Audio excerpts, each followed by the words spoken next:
everybody. In the next presentation, we can talk about superalloys.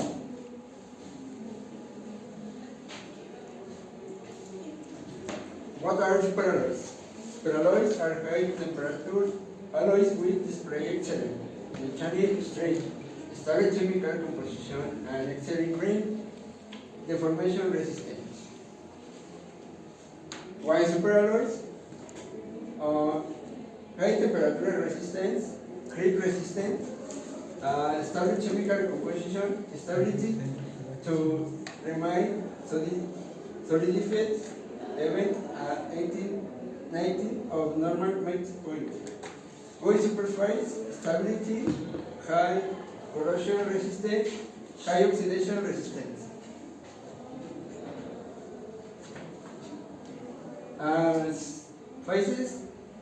Phase and superalloys are grain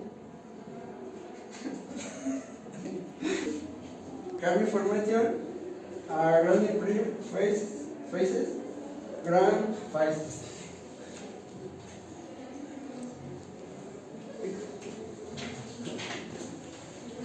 Application of superalloys. Metal processing is forward tools and dies, casting dies. Medical application and industry uses specific size space vehicles, aerodynamic headed skins, rocket engine parts. In metal processing mills, ovens, afterburners, exhaust fans, phase diagram. The diagram to understand nickel base superalloy is the nickel and aluminum binary diagram. The most controversial area of this, the network of direction and of course between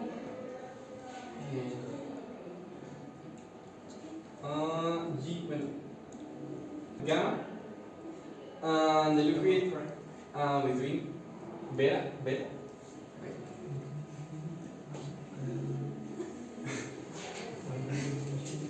Thermary phase diagram.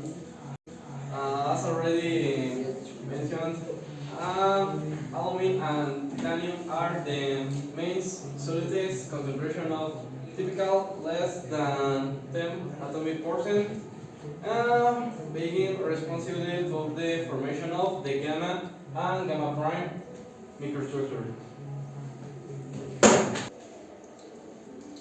Nickel-based superalloys. Nickel-based superalloys have an amazing microstructure that gives the material excellent high temperature properties. But there are other alloy systems that are called superalloys simply because they have good high temperature properties. Nickel-based superalloys are the exception. As you saw in the graph, as temperature increases, there is a harm of increases strength. This is called anomalous with strength because the strength doesn't behave normally. Nickel-based superalloys has an anomalous yield strength because of the unique microstructure.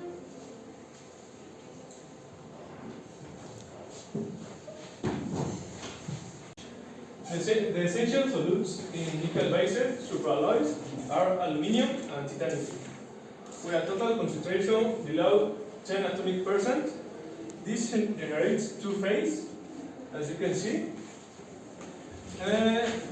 consisting in gamma and gamma prime.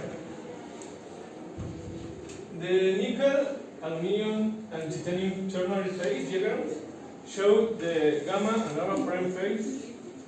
For a given chemical compositions, the fraction of gamma prime decreases as the temperature decreases. The gamma phase is a solid solution with a cubic F lattice and a random distribution of the different species of the atoms. Gamma prime has a cubic P, that means primitive cubic, where the nickel atoms are at the phase centers, and the aluminum or titanium atoms at the corners. Boundary on the ternary sections of nickel, aluminum, and titanium phase zero atoms at the corners. Boundary on the ternary sections of nickel, aluminum, and titanium phase zero.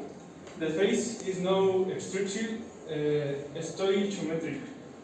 There may exist an excess of vacancies on one of the sublattices, which leads to the deviation from stoichiometry.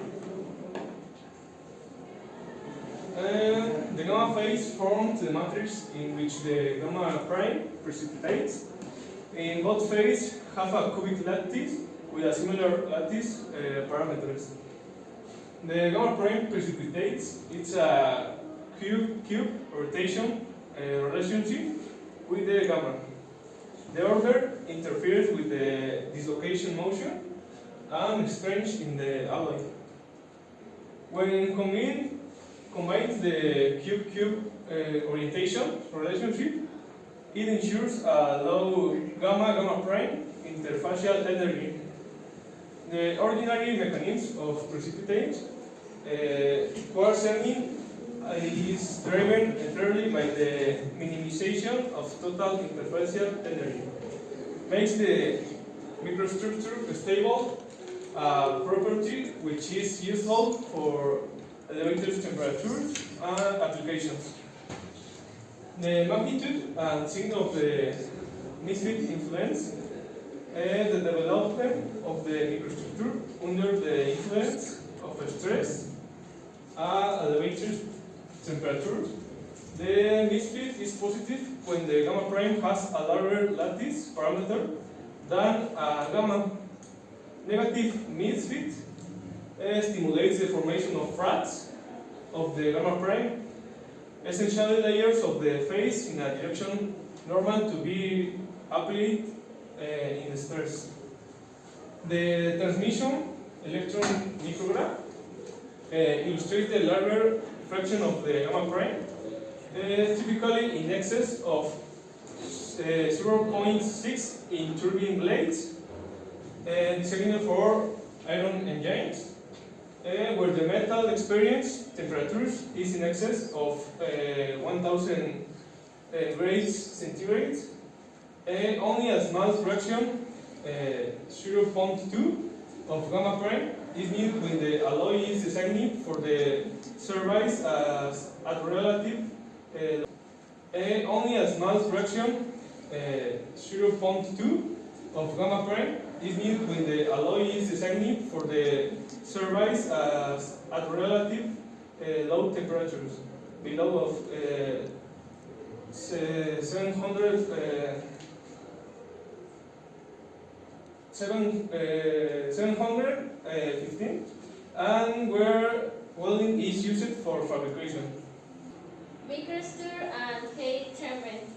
To optimize properties of the quantum metal system, nickel-based alloys are after solution treatment, heat treated at two different temperatures within the gamma prime phases field. The higher temperature heat treatment precipitates quartz particles of gamma prime. The second low temperatures heat treatment leads to further precipitation as expensive from the phases diagram. This latter precipitation leads to a finer secondary dispersion of gamma prime. The next result is a bimodal distribution of gamma prime as illustrated in this figure. Countries this.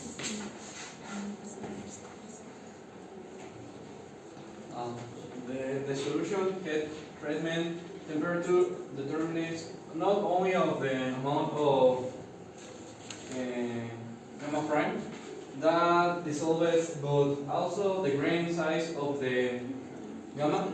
The size becomes coarser if gamma prime is dissolved since there is the pinning effect of the precipitate particles on the moved and gamma divides gamma boundaries. The picture of the left has been head treatment of the sub-solvus temperature.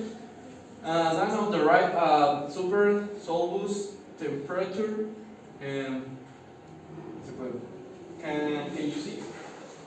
Thanks for attention.